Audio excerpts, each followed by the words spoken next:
চালের গুঁড়ো দিয়ে ভাপা পিঠা তো আমরা সবাই খেয়েছি, তাই না? কিন্তু সুজি দিয়ে কখনো ভাপা পিঠা বানিয়ে খেয়েছেন?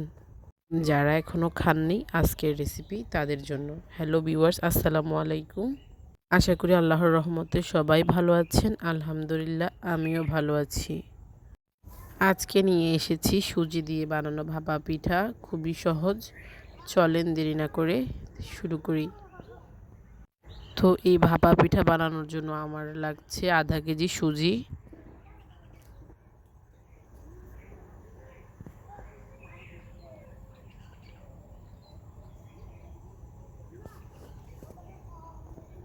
তার মধ্যে আমি দিচ্ছি 1 কাপ নারিকেল, হাফ কাপ চিনি, স্বাদ মতো লবণ দিয়ে ভালোভাবে মিশিয়ে নিচ্ছি।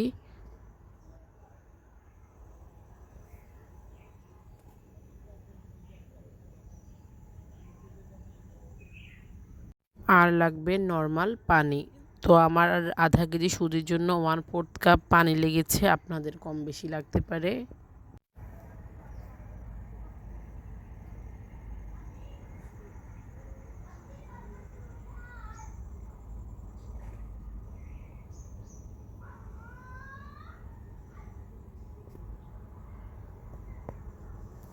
পানি দেওয়ার পর সুজিগুলো দেখতে ঠিক এমনটা হবে।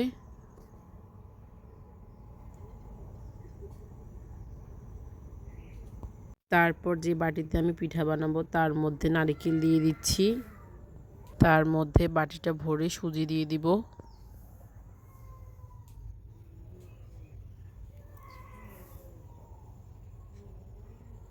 তারপর একটা পাতলা কাপড় বা নেটের সাহায্যে বাটিটা ভালোভাবে মুড়িয়ে নিচ্ছি।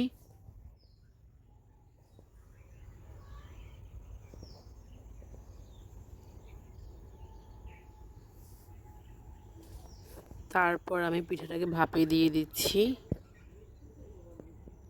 1.5-2 মিনিটের মধ্যে আমার পিঠাটা হয়ে যাবে।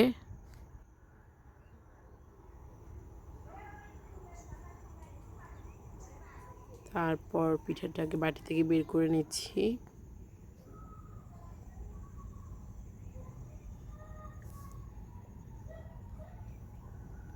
এভাবে আমি বাকি পিঠাগুলো বানিয়ে নিব।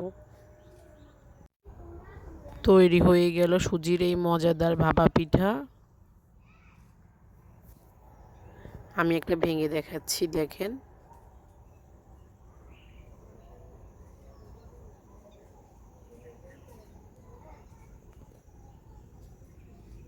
সবাই অবশ্যই ট্রাই করবেন। কেমন হয়েছে কমেন্ট বক্সে অবশ্যই জানাবেন। ভালো থাকবেন সবাই। আসসালামু আলাইকুম।